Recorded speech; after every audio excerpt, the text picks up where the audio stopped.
시작하도록 하겠습니다. 먼저 2017년 일본 외교 청서에 대한 외교부 대변인 논평을 말씀드리겠습니다. 정부는 일본 정부가 오늘 발표한 외교 청서를 통해서 역사적, 지리적, 국제법적으로 명백한 우리 고유의 영토인 독도에 대한 부당한 영유권 주장을 되풀이한 데 대해 강력히 항의하며 이에 즉각적 철회를 촉구한다. 일본 정부는 독도에 대한 헛된 시도를 즉각 중단하고 올바른 역사 인식이 한일 관계의 출발점이자 필요 조건이라는 점을 자각해야 할 것이다. 다음으로 윤병세 외교부 장관은 4월 28일 금요일 뉴욕에서 개최되는 북한 비핵화 관련 안보리 외교장관 회의에 참석합니다. 이번 회의는 4월 안보리 의장국인 미국의 렉스 틸러슨 국무장관이 주재하고 안토니오 구테흐스 유엔 사무총장 및 15개 안보리 이사국 그리고 이해 당사국인 우리나라가 참석할 예정입니다. 또한 이번 회의는 유엔 안보리 역사상 처음으로 특정 국가의 비핵화 문제를 주제로 개최되는 장관급 회의로서 미국 트럼프 행정부는 물론 중국, 러시아를 포함한 전체 안보리 차원에서 북핵 문제의 엄중성과 시급성에 부여하는 의미를 여실히 보여주는 것이라 하겠습니다.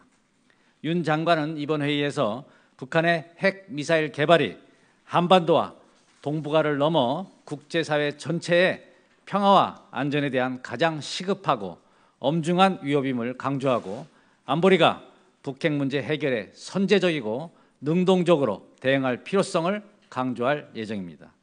아울러 윤 장관은 동회의 참석 계기에 안토니오 구테우스 유엔 사무총장, 헨리 키신저 전 미국 국무장관 등 주요 인사들과의 면담을 갖고 북핵 문제 해결을 위한 국제사회 대응 관련 협의를 가질 예정입니다. 이어서 북한의 인민군 창설일 전후로 추가 도발 가능성에 대한 우려가 높아지고 있는 가운데 한국과 미국은 굳건한 연합방위 태세를 바탕으로 확고한 대북 군사적 억제력을 유지하는 가운데 북한의 군사적 모험주의에 대한 엄중한 경고 메시지를 보냄으로써 상황을 안정적으로 관리 통제하는 한편 북한의 전략 도발 억지 및 도발의 대응 방안에 대해 광범위하고 집중적인 외교적 노력을 전개하고 있습니다. 이러한 노력의 일환으로 김홍균 한반도 평화교섭본부장은 오늘 도쿄에서 조셉 윤 미 국무부 대북정책 특별대표, 가나스키 겐지 일본 외무성 아시아 대양주 국장과 한미일 육자수석 대표 협의를 가졌습니다.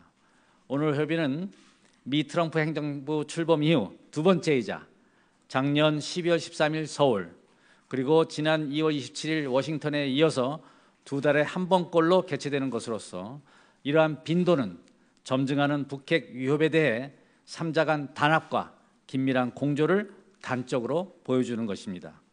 특히 이번 한미일 육자수석 대표 협의에서는 북한이 추가 도발을 감행할 경우 안보리 결의 및 한미일 3국 차원의 독자 제재 등을 통해서 감내하기 어려운 징벌적 조치로 대북 압박을 극대화해 나가기로 하였습니다.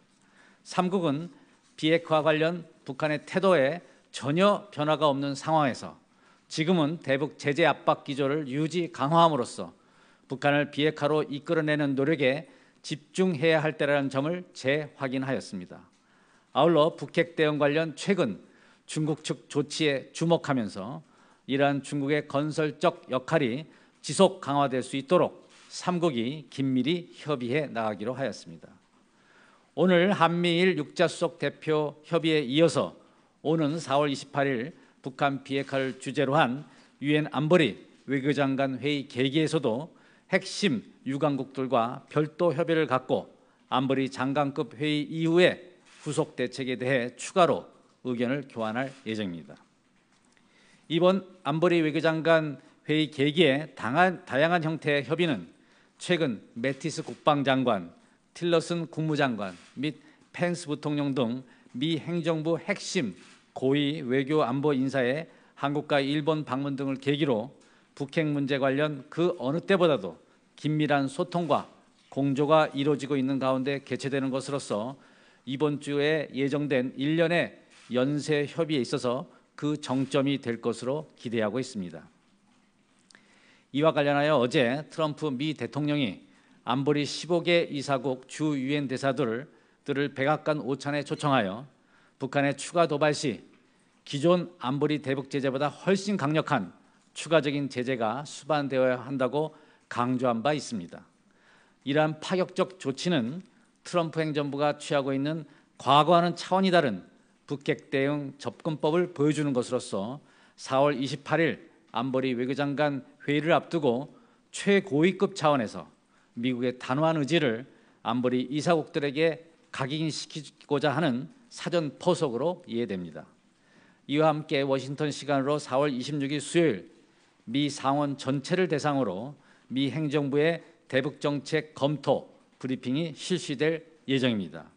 트럼프 대통령, 틸러슨 국무장관, 매티스 국방장관, 맥메스터 국가안보 보좌관 등이 모두 참석하는 이번 브리핑은 최근 새로운 대북 제재 법안 발의 등에서 보듯이 북핵 문제를 시급히 그리고 단호하게 해결해야 한다는 미 행정부와 의회의 일치 단합된 의지의 표현이라고 평가됩니다.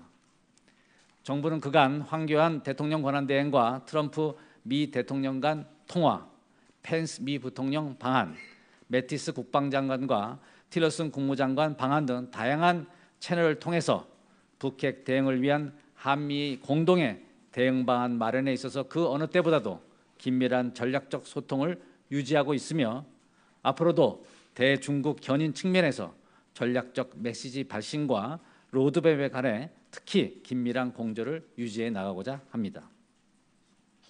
마지막으로 제19대 대통령 재선거 투표에 대해 말씀드리겠습니다.